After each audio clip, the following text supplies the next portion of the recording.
Hey guys, it's the end of May, last day of May. We still don't have anything in the ground. We've got that one round we put in a couple weeks ago with the planter.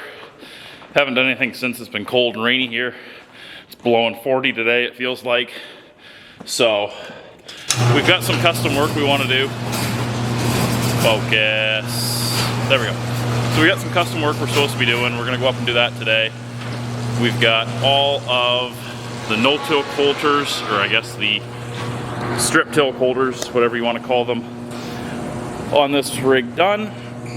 So we're going to put one round of beans in here. We're going to wiggle these and move these around and figure out where they go. As you can see, if you look down this row, you can see that back row straight through in the middle. So that's the idea, is these front two coulters will make a strip for the back no-till unit to run into. So we got to get this out, grease it, go through it. There's seed from last year stored in the bins, so we got to dump those and then go up, and we've got 20 acres that we've got to put in. So let's get started. We'll go do that.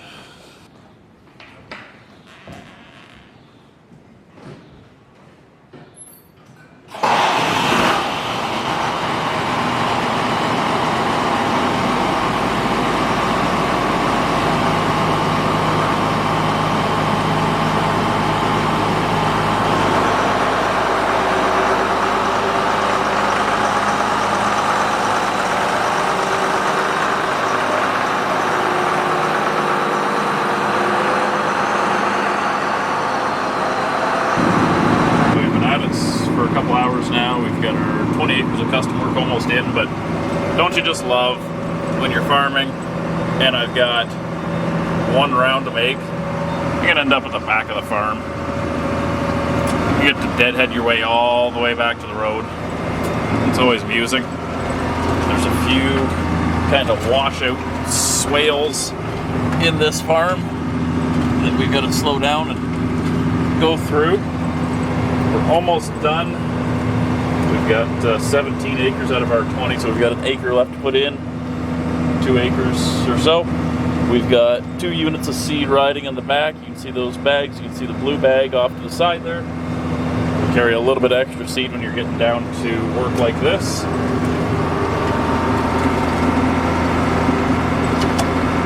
Because you just don't quite know if you're gonna ever make your last round or not. Hey guys, we're back home. I figured I'd just show you quick. We got to change the oil on the 7400. So it's been about a year since it's been done. We run it about 100, 150 hours before we change the oil. So we got to crawl under and we got to pull the oil plug right there. She's nice and hot right now from coming home. So we'll get that done. We got our 1.25" wrench. Now we gotta get that plug out of our oil pan.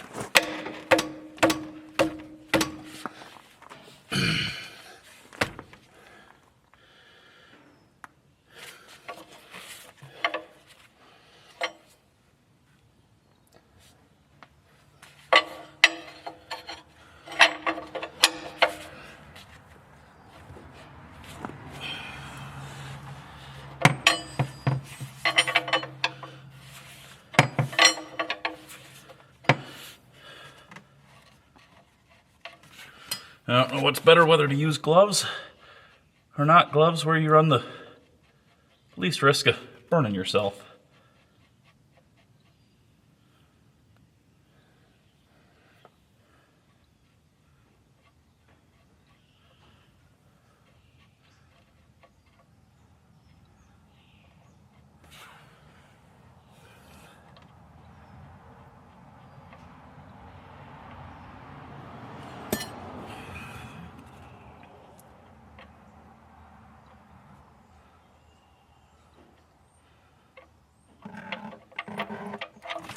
Yo! Ooh, that's hot. Yo. Okay.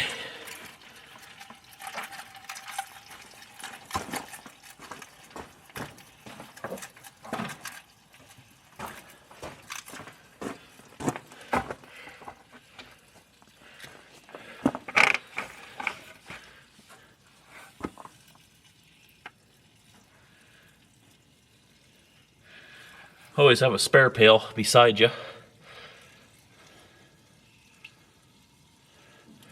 Because sometimes one just might not hold it all.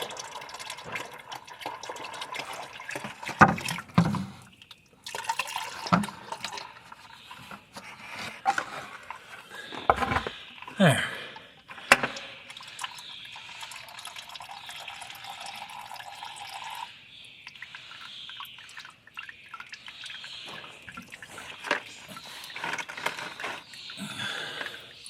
So we'll let that drip out all night.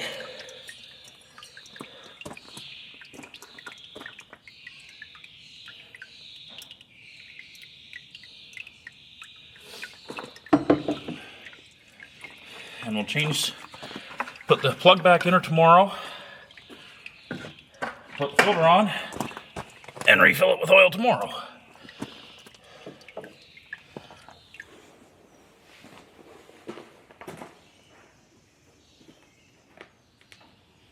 We're going to do one of the more important steps, put the oil plug back in. Make sure it's nice and clean.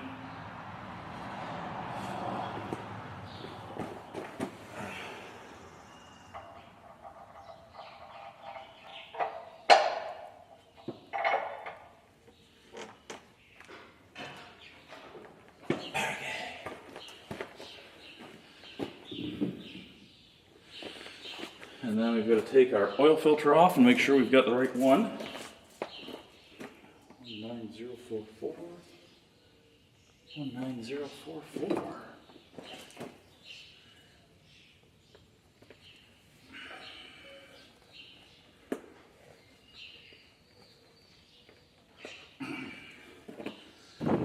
So it's been an afternoon. We are working on planting.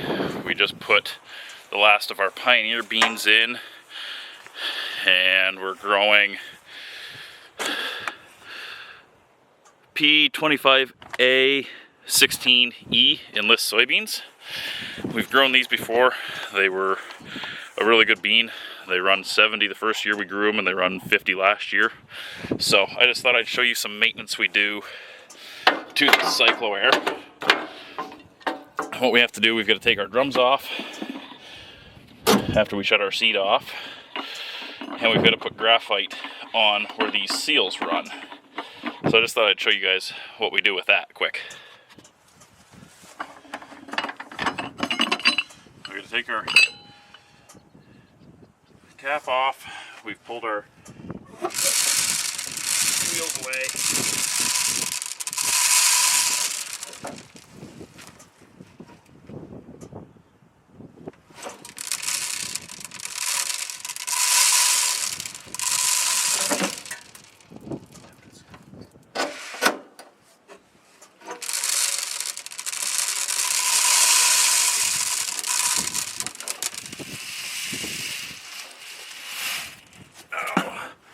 So I should have put my pail under there to catch those few beans. I'm not overly worried about it.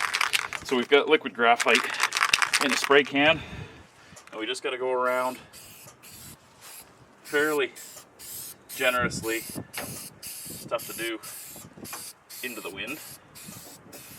And what this does, it gives the rubber seal something to slip on instead of wearing into our metal and wearing the plastic out. So we do this every,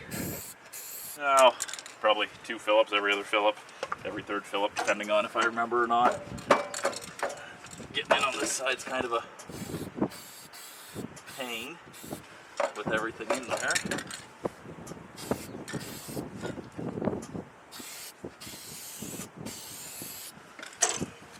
Then we just let it dry. We can do the same on the other side.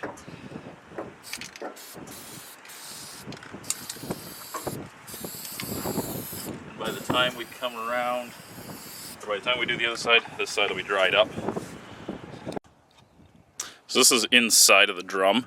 So our beans come out in this chute right here, and your drum runs underneath, so it's filling the bottom of that drum all the time. It's pressurized, so the beans will hold against this side. and they go counterclockwise. And if you're planting corn, you would put this brush up, and this is kind of like your singulation brush.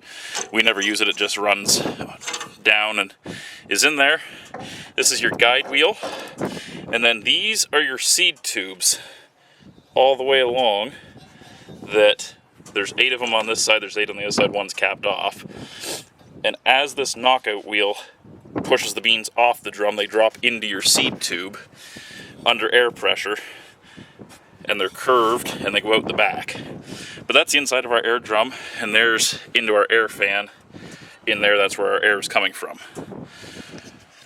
So we'll get our drum put back on, we'll go back planting beans. So after it's back in, we push our handle back in, put our knockout wheels engaged, and that side's ready to go back planting.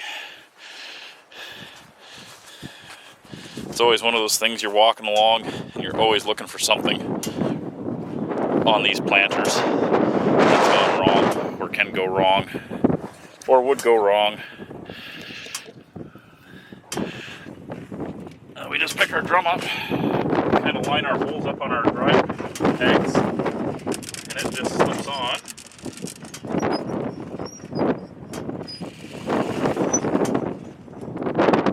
We're going to get centered with our 3 holes. That goes on. Put our washer plate in. Quick nut. Open the seat. Let your knockout wheels come in. She's ready to go plant now once we put some air to it. We just gotta get lined up. We're on in behind the barns now, so it's kind of a new headland and everything. So we gotta get our GPS lined up, and since we've just turned our air on, we've got to put our planter down a little bit early. So the beans are in that drum, but they haven't filled every hole of that drum yet. So we've got to let it get in the ground a little bit early and get those drums spinning so that we get beans out when we want them to actually start planting. Now that we've got the auto steer running,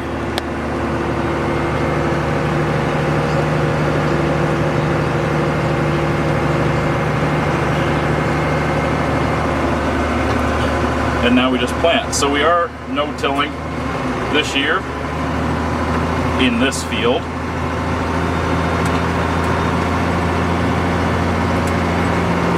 And to conserve a little bit of moisture, the ground's in really good shape.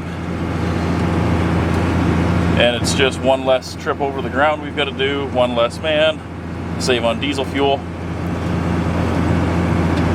and away we go. I figured I'd just show you guys, we're doing a little bit of a trial here, but I figured I'd show you the inside of the tractor. It's a little bit messy, but down here we've got our foot switch. That's what I use to engage and disengage my auto steer. We don't have fancy buttons or anything using the Trimble. The Trimble FM 1000 is doing our guidance for us, and still learning about this. We got it last year, so there's still some learning curves with it, but I do like that it can save your swath from year to year. And then we've got our Ag Leader, or Ag Express does our kind of our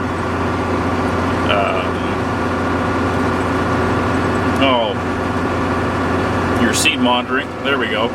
And just make sure that we've got no rows blocked. Row 14, we ripped a wire off, so it's not working the way it should. It's putting seeds out. We test it every couple hours. But so the only thing I don't like about this, you can see our average over here is 372, 375. I'm actually planning 160 or 186,000. For some reason, this monitor has to double it. And then over here, we've got our camera system on as our backup camera when I back into my rows. So what we're doing right now is we've got our coulter cart up. It's not in the ground, and we're no-tilling just with the row units. And beside us on that side, we use the coulter cart. So we're going to do 2 rounds here without the coulter cart. I just want to see the difference of no-tilling, how the units close up and everything, and what that looks like. And I'll get out here in the next round and I'll show you what we've done with these coulters and how we're basically cheaply strip tilling soybeans into the ground. So I'll show you that in a minute. But this cab is getting cluttered. This is the box for the 7200 flex fold for the corn planter. And then down here is the scale. It's going to get mounted on the pillar this fall. So there is getting to be quite a few things in this cab. This tractor does a really good job. 7400. It's little, it's maneuverable, but it pulls this 18 foot. It's a 15 row. It's a 15 by 15. We're pulling it along at 5.5 miles an hour, and it's probably the most efficient way we've found to plant and everything for right now until we decide to go to a bigger planter. So I'll show you what we're looking at here. We've got our coulter cart back on the ground. You can see how they're running in a band right there. This one's running pretty close. Those ones are running pretty close. What we're looking at, there's a pile drain right here, so it's tough to see, but we've got a strip fork right here, and that no-till coulter's running right in the center of it.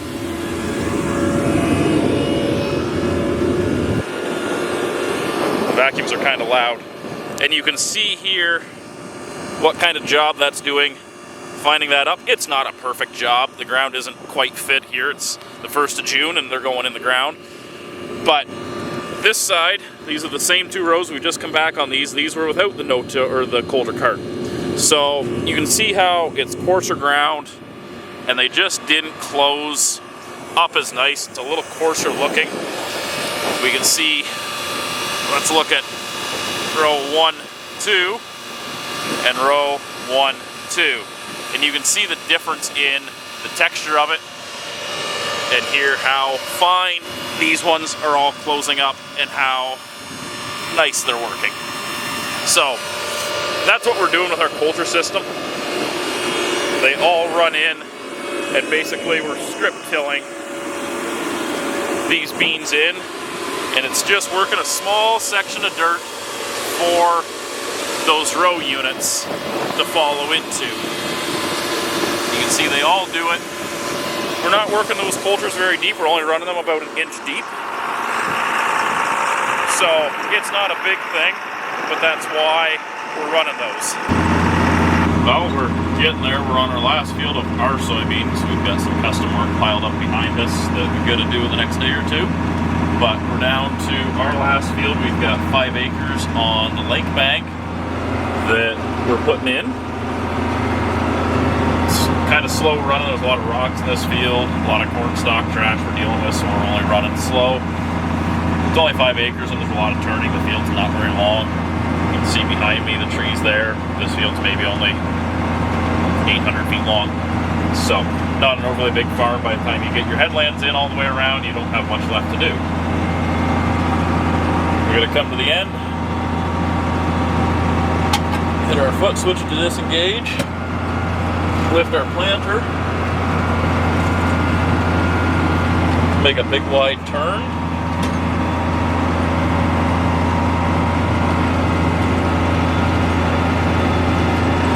we get going in here, come in, we get close, and we lock on with our easy pilot. Throw the planter back down. Away we go.